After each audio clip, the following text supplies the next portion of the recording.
Мы встретились для того, чтобы обсудить достаточно серьезную ситуацию, которая связана с раком молочной железы. Это на сегодняшний день одно из самых распространенных онкологических заболеваний у женщин. Учитывая, что женщин во всех странах больше, у нас в том числе, то, наверное, это очень актуальная проблема.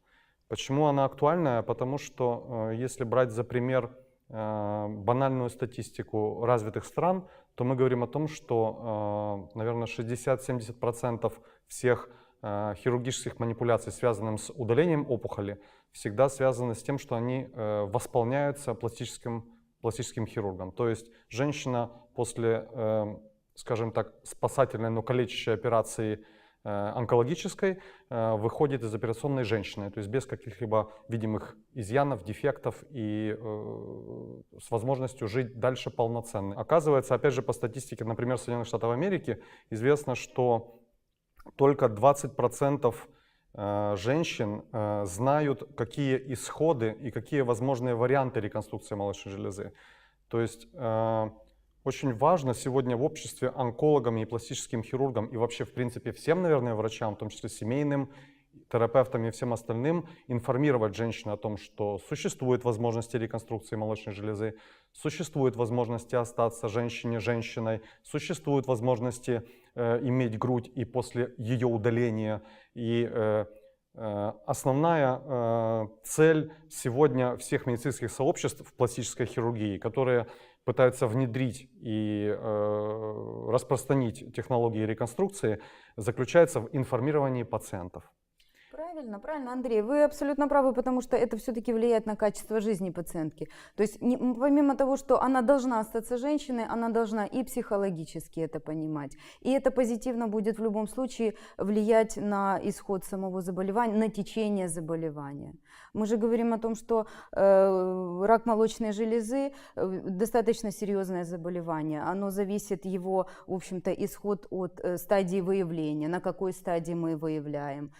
Какие факторы риска у тех женщин, которые имеют отягощенный семейный анамнез, по материнской линии страдают, да, то есть как быть, да, вот какие обследования проводить, что делать женщине, у которой выявили заболевание, да, или у которой у мамы выявили это заболевание, как теперь жить, а мне как проверяться, да, все время возникают эти вопросы. И на сегодняшний день комплексное лечение рака молочной железы, оно, в общем-то, достаточно длительное с одной стороны, то есть это и химиотерапия, это гормонотерапия, таргетная терапия, непосредственно оперативное лечение, о котором мы уже говорим, да, достаточно калечащие операции, но опять-таки для того, чтобы максимально женщина осталась женщиной, мы должны совмещать и говорить, и предупреждать о том, что это не приговор. Это не приговор сегодня. Если мы говорим об удалении, о полном удалении органа, да, и мы должны его чем-то заместить. Это, ну, вчерашние, в общем-то, вчера это были наружные протезы, да, или как бабушки там в мешочек, гречечку или там что-то, этот мешочек, потому что форма, потому что нужно еще помнить о том, что есть позвоночник, да, и не быть перекошенной, нужно ходить на работу и так далее, и так далее. Кто-то скрывает это от общества, кто-то нет. Вот. И мне кажется, это очень хорошо, это очень хорошо. На сегодняшний день это уже статистически доказано, что реконструктивные операции, одномоментные, отсроченные, они только улучшают не только качество жизни пациентки, но они и продлевают, в общем-то, ее жизнь, потому что психологический момент очень важный, и он очень влияет на исход. Как психолог вклинюсь, как известно, зачастую исход той же операции зависит от того, как настроен больной. Если больной настроен, что «ой, мама дорогая, все плохо закончится», то и операция будет, последствия операции будут более тяжелыми, и как-то и восстановительный вот этот период будет более сложным и тяжелым. А когда настрой хороший, то есть настрой очень важен в том, как будет протекать заболевание, как будет протекать лечение и тому подобное. Кроме того, нужно учитывать тот факт, что самооценка женщин, как правило, связана с внешностью и с отношениями любовными. Если у мужчин самооценка, как правило, базируется на финансах и достижениях, то есть другие сферы как бы тоже важны. Ну какие? аспекте, там семья, здоровье, отношения в социуме, там рост, финансы, достижения, что мы еще знаем, там хобби, увлечения, то есть разные аспекты. Из разных аспектов состоит самооценка. Но у мужчин, как правило, самооценка базируется, ну, как более такое вот важное для каждого мужчины финансы и достижения, но не случайно первым делом самолеты, а женщины потом. А у женщин самооценка, как правило, базируется на внешности и любовных отношениях. Вот. Это, в принципе, в корне неверно, потому что лучше, чтобы самооценка как бы на все опиралась, вот эти вот сферы, тогда я менее уязвима. Вот если я ставлю только на внешность, то я более уязвима. Что-то с внешностью у меня уже такой кризис большой, да.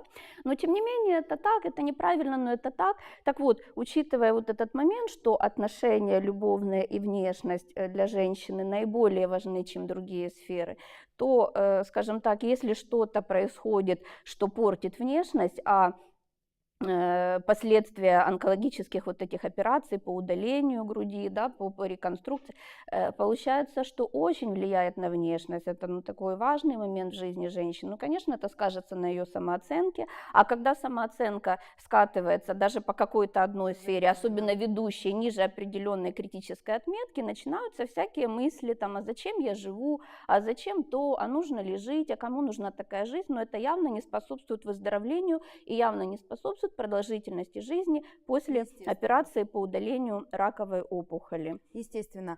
А вот если говорить о одномоментных реконструкциях, то это никоим образом оно не вредит, оно только улучшит и прогноз, естественно, основного Ну вот заболевания. опять, если мы все-таки вернемся к, хоть и пусть статистику не все любят, тем не менее, в Соединенных Штатах Америки из 100 тысяч ежегодных реконструкций около 70 тысяч — это одномоментные реконструкции. Замечательно. То есть понятно, что не могут быть стопроцентные все реконструкции. Одномоментные — это что? Во время, когда выполняется онкологом онкологический этап, скажем так, лечащий и где-то деструктивный, да, если вам не нравится слово. Да.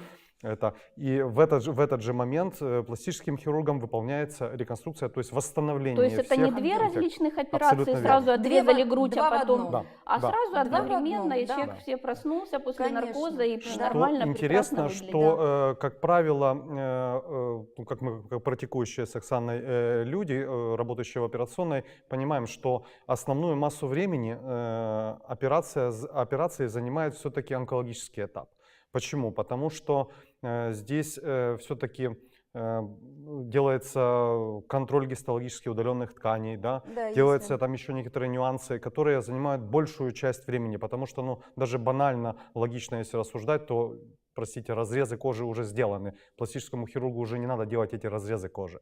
Поэтому говорить о том, что мы путем вовлечения пластического этапа удлиняем срок операции или ухудшаем прогноз, связанный с удлинением и тяжестью самой операции, совершенно неверно. Неверно. Поэтому абсолютно. если мы говорим, что банальная мастектомия с реконструкцией, ну, с онкологическими правильными детекциями лимфоузлов и лимфоденектомией занимает вместе с реконструкцией, допустим, там 2,5-3 часа, то из них 2 часа будет занимать как раз онкологический этап. Поэтому вот эти 25% времени, которые занимается пластический хирург, никак не повлияют на исход заболеваний, исход операции, сроки реабилитации и так далее, и так далее. Потому что мы в любом случае вкладываемся в те 4 часа безопасного времени нахождения человека на операционном столе. Но при этом значительно улучшит состояние женщины, ее Абсолютно. самоощущение и так Конечно. далее. Мало того, я еще... Качество жизни после... Я еще Сразу причем. обязательно должен отметить в том, что если мы даже видим, что онкологический этап занял больше времени, чем мы можем уделить пациентке или оставить ее, скажем так, на операционном столе, у пластического хирурга всегда есть несколько вариантов реконструкции, потому что реконструкция может быть перемещением лоскутов собственных тканей, реконструкция может быть путем установки сразу же импланта, и если самый сокращенный вариант, самый простой, это установка тканевого экспандера, который вообще занимает 15 минут. Поэтому даже если мы предположим, что во время онкологической мастектомии или какое-нибудь удаление опухоли молочной железы она затянулась, в связи с лимфоденектомией, с детекцией жизнеспособных тканей или раковых клеток и так далее, пластический хирург всегда может изменить план, но всегда оставить возможность для реконструкции одномоментной. А в чем проблема, собственно говоря? Ну, все абсолютно логично проблема звучит. в недостатке информированности. Проблема в том, что вот на постсоветском пространстве все-таки диагноз рак это звучит как приговор. На сегодняшний день, если мы говорим о том, что раннее выявление рака молочной железы, мы за это боремся, да, проводя разные скрининговые программы. Что такое скрининг? Это профосмотр. Профосмотр для женщин до 35 лет, он включает и осмотр врачом-маммологом, и проведение ультразвукового исследования. После 35-40 включено маммографическое исследование обязательно, вот, для того, чтобы как раз выявить ранние формы, для того, чтобы максимально либо найти какой-то фоновый процесс, отдельно будем говорить о мастопатиях, да, есть определенные формы, которые все-таки больше предрасполагают к развитию рака молочной железы, либо же все-таки выявить какие-то незначительные изменения на тех же снимках маммографических и предложить уже женщине лечение. Оксан, а у меня возникает вопрос, отказываются женщины потому, что не в курсе, не знают, что это возможно, или потому, что не считают это нужным, или финансовая сторона? В чем дело? По Штатам Америки около 90% женщин хотят знать о возможностях реконструкции. И из этих 90%, то есть опрос женщин показал, что 90% женщин, которые связаны каким-то образом или знают о опухолях молочной железы и возможности онкологического лечения, хотят знать о возможностях реконструкции. 90%. Среди них или среди этих всех женщин только 20% обизнаны, то есть они владеют информацией, они знают, какой будет исход, какие есть методы реконструкции, что это не влияет никак на продолжительность жизни, что это никак не влияет на их течение онкологического процесса, конечно, и так далее, и так далее. Так, а какие основные страшилки, я не могу понять. Вот, допустим, женщина, там, некая женщина, у нее такое случилось, такая беда, такое горе, ей удалили опухоль. Что ее останавливает перед тем, чтобы все-таки восстановить молочную железу? Неинформированность о возможности. Только неинформированность? Абсолютно верно. Да. Потому что... А финансово, вот как это, в нашей стране? В Америке это понятно, а в нашей стране...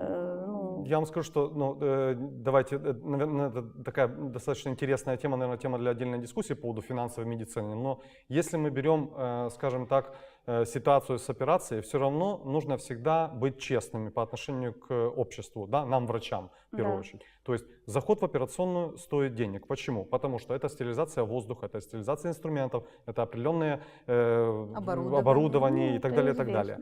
Дальше, определенные одноразовые вещи, шприцы и так далее, и так далее. Дальше, медикаменты и так далее, и так далее. Так вот, если на обычную операцию, 3-часовую, есть какой-то бюджет, на 3,5 часа этот бюджет не будет сильно дороже.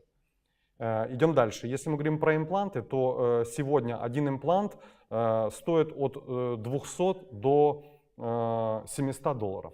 То есть, в принципе, удорожание незначительное. Абсолютно учитывая, верно. что все равно будут расходы, как ни крути, Конечно. то удорожание Абсолютно этой операции абсолютно... Возможно, об этом наши женщины не знают, или, возможно, я не могу женщины, понять. когда узнают о проблеме своей, они, естественно, попадают к онкологам, и не все онкологи развивают мысль о том, что вы можете остаться женщиной.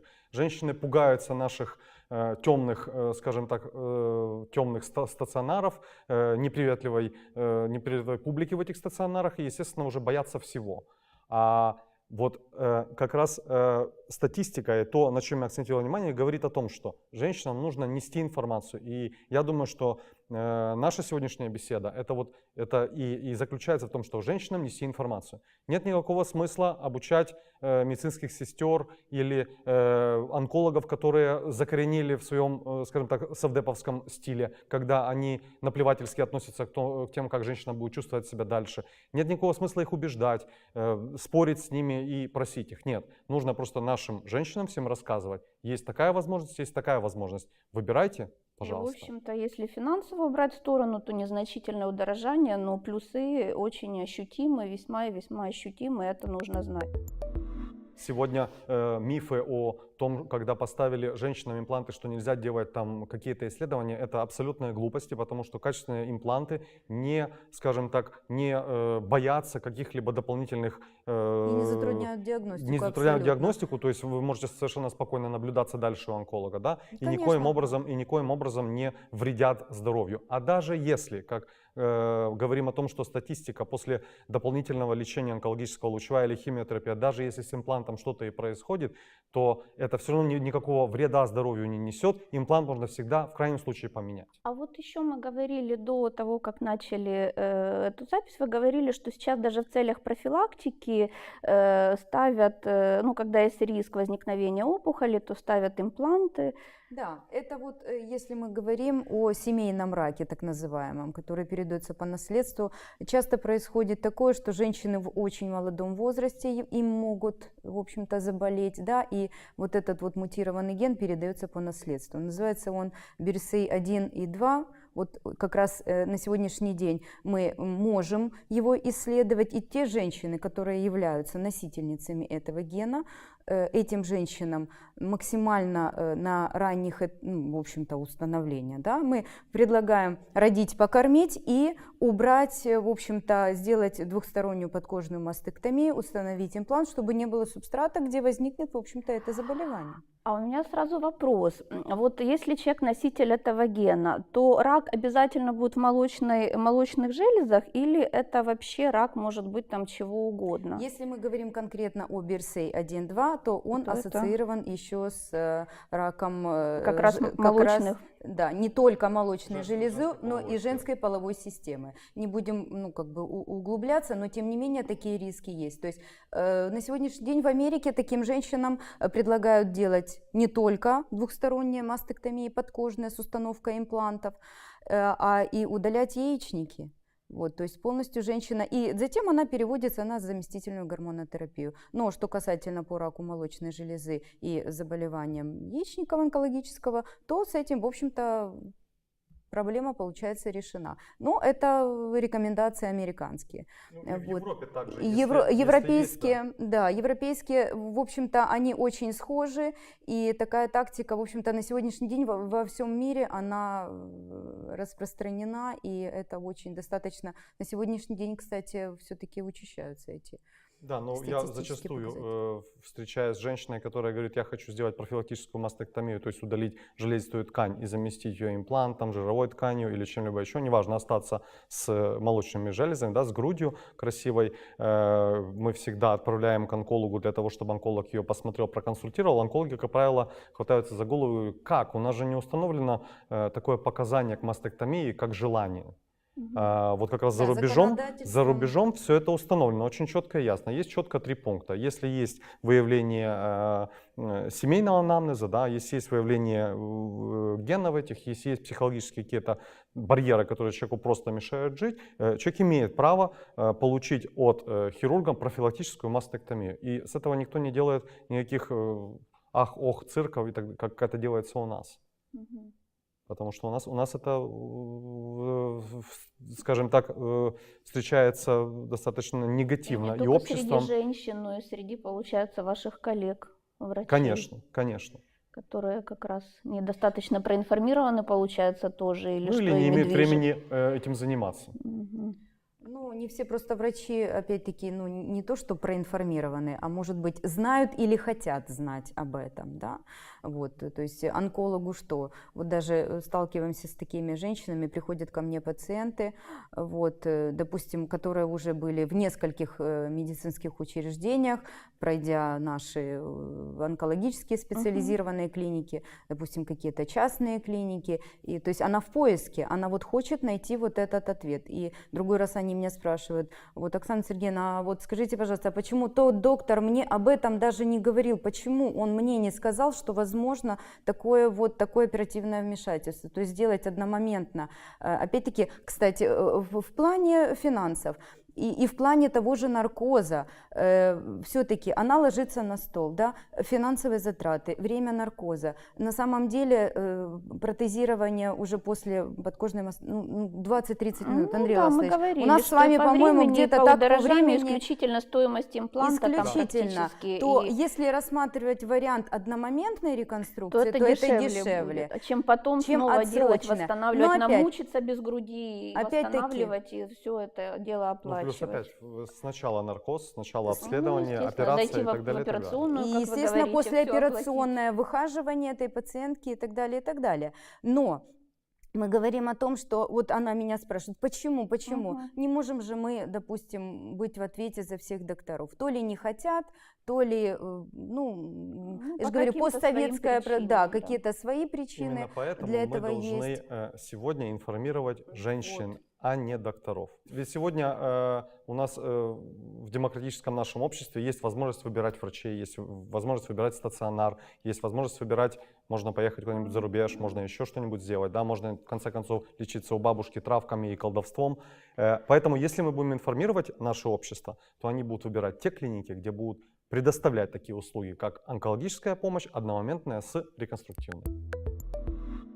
Таким образом, что мы имеем? Что проблема есть, ее надо решать. Кроме того, решение этой проблемы, в общем-то, довольно-таки не такое уж сложное, если человек осведомлен, если врачи правильно и добросовестно информируют людей, которые попали в такую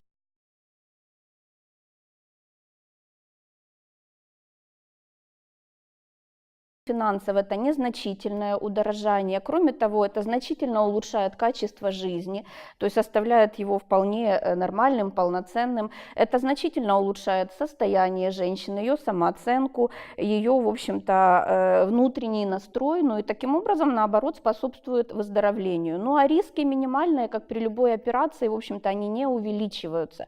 Поэтому нужно об этом знать, и нужно действительно, наверное, все-таки одномоментно делать эту вот реконструктивную часть, не только удалять опухоль, но и сразу же делать реконструкцию молочной железы.